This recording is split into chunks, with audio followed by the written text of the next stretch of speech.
आंबेडकर विचाराचा एक नवा राजकीय पक्ष स्थापन करणार, संघर्ष नायका पुरस्कार वितरण सोहळ्यात 12 वाघमारे यांचे प्रतिपादन। महाराष्ट्राची राजकीय सत्ता मिळवण्यासाठी लवकरच आंबेडकरवादी विचाराचा एक नवा राजकीय पक्ष स्थापन करणार असल्याचे प्रतिपादन अण्णाभाऊ साठे पीपल्स कोरचे संस्थापक 12 वाघमारे यांनी केले। राष्ट्रमाता सावित्रीबाई फुले आणि राजमाता जिजाऊ यांच्या जयंतीनिमित्त गोविंद गार्डन, नवीन नांदेड, हाडको येथे भव्य स्वरूपात संघर्ष नायिका पुरस्कार वितरण सोहळा संपन्न झालाय। त्या सोहळ्यात प्रमुख मार्गदर्शक म्हणून बोलताना 12 वाघमारे यांनी वरील उद्गार काढले। पुढे बोलताना ज्या पद्धतीने कांशीरामांनी उत्तर प्रदेशाची राजकीय सत्ता मिळवली होती, त्याच पद्धतीने महाराष्ट्राची राजकीय सत्ता मिळवण्यासाठी आंबेडकरवादी विचाराचा एक नवा राजकीय पक्ष स्थापन करणार असल्याचे 12 वाघमारे यांनी नमूद केले। कार्यक्रमाच्या अध्यक्षस्थानी अण्णाभाऊ साठे पीपल्स कोरच्या ज्येष्ठ नेते ॲडव्होकेट सुजाताताई पोहरे ह्या होत्या। परभणी येथे पोलीस कटुडीत मृत्यू पावलेले सोमनाथ सूर्यवंशी यांच्या आई वीरमाता विजयताई सूर्यवंशी, बारामतीच्या नवनिर्वाचित नगरसेविका संघमित्रा चौधरी यांची यावेळी विशेष उपस्थिती होती। यावेळी ज्येष्ठ सामाजिक कार्यकर्त्या शेख सकीला, प्राचार्य डॉक्टर शंकर गड्डमवार, ॲडव्होकेट बळीराम खंदारे, राहुल कोकरे यांची समायोजित भाषणे झाली। सदरील कार्यक्रम हा अण्णाभाऊ साठे पीपल्स कोर्स कडून आयोजित करण्यात आला होता। यावेळी किरणताई मोरे गोंदिया, विद्या आळे, सूर्यमाला मोती पवळे यांची, नगरसेविका सुनेताताई जोंधळे, निरंजना लांडगे, दत्ता पाटील खानसोळे आदींची प्रमुख उपस्थिती होती। या कार्यक्रमामध्ये वीरमाता विजयताई सूर्यवंशी, संघमित्रा चौधरी, सावित्रीबाई शेवाळकर, मीनाक्षी वाघमारे, नगरसेविका रंजना लांडगे, सूर्यमाला कोकरे, सविता कापसे, ललिता भालेराव, उषाताई मोरे, रेखाताई पंडित, शीतलताई लांडगे, रुपाली वागरे, आरती सूर्यवंशी, सुलोचना गोविंदवाड, सुनीताताई जोंधळे, किरणताई मोरे गोंदिया यांच्यासह राज्यातील 50 कर्तबगार महिलांना संघर्ष नायिका पुरस्कार देऊन सन्मानित करण्यात आले। कार्यक्रमाचे सूत्रसंचालन नांदेड आकाशवाणी केंद्राचे बालाजी गवारे यांनी केले। प्राध्यापक गोविंदवाड गडगेकर यांनी उपस्थितांचे आभार मानले। यावेळी महिला पुरुष मोठ्या संख्येने उपस्थित होते। आदरणीय सूर्यमाला मोती पवळेताई मान्यवर देखील आहेत, प्राध्यापक शंकर गड्डमवार सर, त्याचबरोबर ॲडव्होकेट बळीराम खंदारे सर, राहुलजी कोकरे, आदरणीय आर.जे. वाघमारे सर, त्याचबरोबर या मंचावर उपस्थित असणारे आदरणीय प्राध्यापक बना गोविंदवाड सर, या कार्यक्रमाचं सूत्रसंचालन करणारे आपल्या नांदेड आकाशवाणी केंद्राचे अधिकारी आदरणीय बालाजी गवारे सर, सर्व उपस्थित बंधू भगिनींनो, ॲडव्होकेट सुजाताताई पोहरे यांच्या प्रेरणेतून हा कार्यक्रम आपण या ठिकाणी आयोजित केला। राष्ट्रमाता जिजाऊ, राष्ट्रमाता सावित्रीबाई फुले यांच्या जयंतीचं औचित्य साधून या मराठवाड्यामधल्या, या महाराष्ट्रामधल्या ज्या काही आपल्या माता भगिनी आहेत की त्यांचा संघर्ष हा त्यांच्या व्यक्तिगत जीवनामधला असेल, त्यांचं सामाजिक काही कार्य असेल किंवा राजकारणातही त्यांचं काही योगदान असेल, शैक्षणिक क्षेत्रामध्ये असेल, आणि ज्यांनी काही एक व्यक्तिगत जीवन जगता जगता समाजामध्ये स्वतःच्या नावाची एक ओळख निर्माण केली आणि त्या माता भगिनींचा देखील कुठेतरी सन्मान झाला पाहिजे। आणि या निमित्तानं एक कार्यकर्ता म्हणून मी स्वतःला भाग्यवान समजतो की वीर माता विजयाताई सूर्यवंशी यांनी स्वतःचा एक लेकरू बाबासाहेबांच्या चळवळीसाठी दिलं आणि त्यांना मला इथं बोलवता आलं। असो, यानंतर बारामतीच्या संघमित्रा चौधरी, तर हे भाग्य आहे नांदेडचं, नांदेडच्या लोकांचं, की नांदेडमध्ये उतरल्या सूर्यवंशीताई म्हणाल्या की या महाराष्ट्रामध्ये सगळ्यात पहिल्यांदा सोमनाथ सूर्यवंशीची आई म्हणून मला कुठं जर निमंत्रण मिळालं असेल सार्वजनिक जीवनामध्ये तर ते नांदेडमध्ये सिडकोमध्ये अण्णाभाऊ साठे पीपल्स कोर्टच्या स्टेजवर, याचं एक मला समाधान आहे. असो, अशा पद्धतीचा या कार्यक्रमाला या महिलांचा जो काही संघर्ष आहे त्यांच्यापासून इतर लोकांनी देखील प्रेरणा घेतली पाहिजे. आंबेडकरी चळवळीला महाराष्ट्रामध्ये राजकीय दृष्ट्या यश येत नाही, म्हणून मी या मंचकावरून आज जाहीररित्या सांगतो आहे की या महाराष्ट्रामध्ये बाबासाहेबांच्या विचाराला अभिप्रेत असलेलं राजकारण करायचं असेल, यश मिळवून द्यायचं असेल तर मी स्वतः राजकीय भूमिका घेतल्याशिवाय या महाराष्ट्राला आंबेडकरवादी विचाराचा मुख्यमंत्री मिळू शकत नाही, हा माझा दावा आहे. आणि म्हणून या संघटनेचे कामं थांबवून येणाऱ्या काळामध्ये मी राजकीय भूमिका घ्यायच्या विचारामध्ये आहे. अनेकांना या महाराष्ट्रातल्या लोकांना मी बोललोय, आंबेडकरवादी लोकांना बोललोय, आणि म्हणून आणखी एका आंबेडकरवादी विचाराच्या नव्या पक्षाची या महाराष्ट्रातल्या लोकांना गरज आहे. अनेक लोक इमानदार आहेत, अनेक लोक त्यागी आहेत, त्यांच्याही डोक्यामध्ये काही चाललंय, अरे आम्ही राज्य बाबासाहेबांच्या विचाराचं आणू. बाबासाहेब काय म्हणतात माहिती आहे? अरे डोके मोजून माणसांचं परिवर्तन होणार नाही, माणसांचे डोके फोडून माणसांचं परिवर्तन होणार नाही. माणसांच्या डोक्यामध्ये काय चाललंय याची दखल घेऊन उद्याचं परिवर्तन असेल, हे बाबासाहेब बोलले. आणि म्हणून मी सांगतोय की वाक्य लिहून ठेवा, शासन करती जमात बनायचं आहे. एवढंच या ठिकाणी थांबेल. जा आणि तुमच्या मनात कोरून ठेवा की येणारे 2029 ची विधानसभा आपल्याला आंबेडकरवादी लोकांच्या हातात या महाराष्ट्राची घ्यायची आहे. अशा पद्धतीचा मॅसेज आपल्या मनातून जाऊ द्या. येणाऱ्या काळामध्ये 2029ला आंबेडकरी विचाराचं सरकार या महाराष्ट्रामध्ये आणेल. एवढंच या पद्धतीनं योगदान देण्याचे शपथ मी या ठिकाणी घेतो आणि या ठिकाणी थांबतो. जय भीम, जय महाराष्ट्र. वाघमारे साहेबांनी मला इथं नांदेडच्या सिडकोचे ते बोलविल्याबद्दल त्यांचे मी आभार मानते.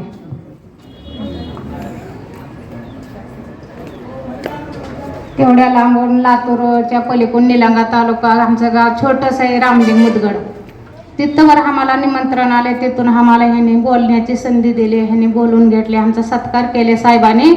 मी साहेबाचे आभारी आहे.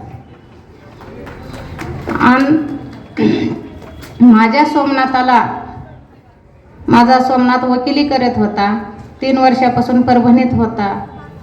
माझ्या लेकराचं काहीच गुन्हा नसताना माझ्या लेकराला पकडून मारहाण करून माझ्या लेकराचे बळी घेतले. परंतु असं माझ्या लेकराची बळी घेतले, माझ्यावर येळ आलेली कुणावरही येळ यायला नकोय. कुणी असो, छोटा असो मोठा असो, कुणाच्या लेकरावरती कुणा आईवरती असलं येळ यायला नकोय, तेवढंच सांगते आणि मी थांबते. सर्वांना माझा जय भीम. मला इतका मोठा सन्मान देण्यासाठी संयोजकांचे, वाघमारे सरांचे आणि ताईंचे सर्वांचे आभार. संपूर्ण महाराष्ट्राने म्हणा, संपूर्ण देशाने मला एक लेख म्हणून स्वीकारलं आणि मला इतकं प्रेम दिलं, भरभरून प्रेम दिलं. एका प्रस्थापित घराण्याच्या बालेकिल्ल्यात मी निवडून आले. बारामतीत मी नगरसेविका म्हणून बहुजन समाज पार्टीची सगळ्यात युवा, सगळ्यात कमी वयाची नगरसेविका मी निवडून आल्यानंतर जे महाराष्ट्राने मला प्रेम दिलं त्याच्याबद्दल महाराष्ट्रात एकमेव हत्तीवर मिरवणूक काढलेली शाहू महाराज जसे हत्तीवरून साखर वाटायचे, त्यांचीच परंपरा आम्ही बारामतीत चालवली असंच म्हणायचं. आणि जे प्रेम तुम्ही मला दिलं त्याबद्दल मी खूप खूप आभारी आहे. असंच तुमचं प्रेम आणि आशीर्वाद माझ्या पाठीशी राहू द्या. मी नेहमी म्हणत आलेली आहे की नगरपालिका तो सिर्फ झाकी है, दिल्ली अभी बाकी है. जय भीम, जय भारत, जय संविधान. समितीची सदस्य आहे आणि एकल महिला संघटनेची जिल्हा अध्यक्ष आहे. एकल महिला हा शब्द सर्वांना माहिती असेल. ज्या घटस्फोटित विधवा आणि अविवाहित महिला असतात त्यांना एकल महिला असं म्हटलं जातं.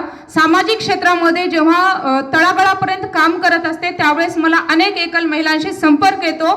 संपर्क आल्यानंतर असं कळते की आपल्या भारत देशाला स्वातंत्र्य होऊन आज 78 वर्ष झालेली आहेत, तरी आज पण आमचा स्त्रियांकडे पाहण्याचा दृष्टिकोन बदललेला नाही.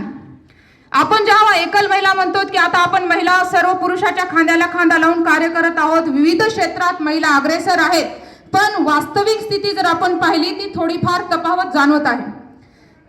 एकल महिलांमध्ये आता जे कोविडमध्ये जे झाले, सर्वात जास्त ज्या विधवा आहेत त्या महिला झालेल्या आहेत. आपल्या नांदेडमध्ये जवळपास 96,000 महिला एकल आहेत आणि त्यात असं दुर्दैव सांगावं लागेल की 26 ते 28 वर्षाच्या आतल्या महिला जास्त प्रमाणात एकल आहेत. नाही, मला या ठिकाणी एक प्रसंग सांगावासा वाटतो. आपल्या सीओ मॅडम होत्या वर्षा घुगे, त्यावेळेस एक कार्यक्रमाचं आयोजन करण्यात आलं होतं की महिलांच्या हस्ते, एकल महिलांच्या हस्ते वटवृक्ष काय करायचे, लावायचे. त्या कार्यक्रमानिमित्त मी काही महिलांना कॉल केला, त्यांना बोलवलं आणि कार्यक्रमाची सुरुवात झाली. तर त्यामध्ये एक एकल महिला होती जिने आपल्या हातामध्ये एक कागदाचा गोळा हातात आणलेला होता. मला इथं आवर्जून सांगू वाटतं की त्या महिलेने आपल्या हातामध्ये कागदाचा गोळा आणलेला होता. ती माझ्याजवळ येऊन म्हणली, ताई माझे पती जिवंत होते त्यावेळेस त्यांना फुलं लावलेली खूप आवडत होती, मी हा फुलाचा हार लावू का. तिने प्रश्न केला की ताई मी हे फुलाचा हार लावू का, माझी हिंमत झाली नाही घरातून निघताना फुलाचा हार लावून येण्याची. आज मला इथं असं वाटतं की हा मी फुलाचा हार लावू का. मला खूप वाईट वाटलं. मी त्यांच्यासाठी कार्य करते, त्यांची जी परिस्थिती आहे ती मला कळते. तेव्हा जिने असा प्रश्न केला मला खूप म्हणजे निशब्द झाले, मला काहीच बोलता आलं नाही. मी तिच्या हातातला तो हार घेतला आणि तिला मी स्वतः माळला.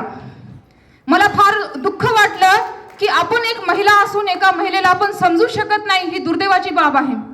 आणि ती महिला BSc शिकलेली, पण तिचं धाडस होत नव्हतं समाजाच्या विरोधात जाण्याचं, संघर्ष करण्याचा. संघर्ष हा स्त्री जातीला आहे. आपण पाहतो सावित्रीबाई फुले, फातेमा बी शेख यांनी संघर्ष केला. त्यांच्या संघर्षातून आज आपण घडलो आणि इथं बसलेले आपण दिसत आहोत आणि आपल्याला संविधानाने दिलेला अधिकार आहे. पण खरंच आपण आपल्या व्यतिरिक्त आपल्या समाजातील महिलांना त्याप्रमाणे बघतोत का किंवा त्याप्रमाणे त्यांना वागणूक देतो? आमच्यासाठी कुठलाही काळ छान नाहीये. आम्ही ज्या दिवशी आईच्या गर्भामध्ये प्रवेश करतो त्या दिवशीच ठरलेला असते की मुलगा का मुलगी. मग तिथून त्या आईला धगधग धुगधुग लागती 9 महिने की मुलगी होणार आहे का मुलगा होणार आहे. मुलगा झाला तर तिचं त्या घरामधलं राहणं सिक्युअर होतं, पहिला मुलगा व्हावा. आम्ही आमच्या जन्मासाठी संघर्ष केलेला आहे, म्हणून तुम्ही जोरदार स्वतःसाठी टाळ्या वाजवा. मातृत्व, नेतृत्व, कर्तृत्व या देशाला बहाल या स्त्रियांनीच केलेला आहे. आम्हाला संघर्ष पावला पावलाला करावा लागतो. आम्ही नेहमी म्हणतो स्त्रीची दुश्मन आहे, पण आजपासून म्हणणार नाही, कारण स्त्रीचा सन्मान करणार आहे आणि स्त्रियांनी स्त्रियांच्या विचाराचा सन्मान केलेला आहे, स्त्रियांच्या योग्यतेचा सन्मान केलेला आहे. कुठंतरी स्त्रियांमध्ये एक हिरस भावना असती, कुचकी भावना असती, ती त्या भावनेला ओव्हरकम करू शकत नाही असं पुरुषांचं म्हणणं असतं. पण आम्ही ते ओव्हरकम केलेलं आहे आणि आम्ही आमच्या सर्व स्त्रियांना मान सन्मान दिलेला आहे. त्यांना त्यांच्यातले गुण कौशल्य विकसित केलेले आहेत आणि त्यांना अचूक आम्ही हेरलेलं आहे. आत्ताच आमच्या नवनिर्वाचित नगरसेविका त्यांना आम्ही तिथून बोलवलेलं आहे. आपली सत्ता आल्याशिवाय आपल्यावरचा अन्याय कमी होणार नाही. आणि त्या जेव्हा त्यांच्या आई वडिलांनी 20 वर्ष संघर्ष केला आणि त्याच्यानंतर त्यांना एक नवखी मुलगी आणि त्यांना एवढं मोठं पद मिळालं, नगरसेविका त्या झालेल्या आहेत, त्यांची हत्तीवर मिरवणूक निघाली, हे आमच्यासाठी फार अभिमानाची गोष्ट आहे. फार म्हणजे फार. तरुण पिढीसाठी हे प्रेरणादायी आहे. शिकायला गेलेल्या मुलांना म्हणतात राजकारणाकडे बघू नका. मग काय बेवकूफाच्या समोर आम्ही हातापाय जोडायचे? तरुणांनी राजकारणात यायचं नाही तर कोण यायचं? शिकलेल्यांनी राजकारणात यायचं नाही तर कोण यायचं? घाण आहे, घाण आहे, अरे सगळीकडेच घाण आहे. छान करण्याचं काम तर आमचं आहे. घर खूपच घाण असतं. लोक जेव्हा एखादा आपल्या नवऱ्याचा मित्र वगैरे घरी येतो, अरे बाबा खूपच घर घाण आहे बरं का, आमची लक्ष्मी घरी नाही आहे. मग राजकारण खूप घाण आहे, आम्ही नाही येत म्हणून राजकारण घाण आहे. आता आम्ही चाललो राजकारण छान करणार आहोत, एवढं लक्षात ठेवा. या देशामध्ये महामानव होऊन गेले, त्या महामानवांनी सगळे पुरुष होऊन गेले, स्त्रिया पण होऊन गेल्या. पण त्या महामानवांनी, महापुरुषांनी स्त्रियांच्या उन्नती प्रगतीसाठी खूप काही कार्य करून ठेवलं. पण तरीही म्हणावं तेवढी प्रगती आमची झालेली नाहीये. आज आपण म्हणतो यशस्वी पुरुषांच्या पाठीमागे स्त्रियांचा हात आहे, पण यशस्वी स्त्रियांच्या पाठीमागे पण पुरुषांचा हात आहे. त्यामुळे इथे जे जमलेले पुरुष वर्ग आहेत त्यांच्यासाठी जोरदार टाळ्या वाजू द्या. असं नाही की आम्ही पुरुषांना दुश्मनच समजतो, अजिबात नाही. आमचंही पुरुषांवर फार प्रेम आहे आणि आम्ही एका पुरुषाला जन्म दिलेला आहे. आणि सगळ्यात आवडता जर कोण असेल तर एखाद्या आईला आपला मुलगा असतो. त्याच्यामुळे आम्ही पुरुषांशी नफरत करतो असं आम्ही कधीही म्हणणार नाही. आज संघर्ष नाही का,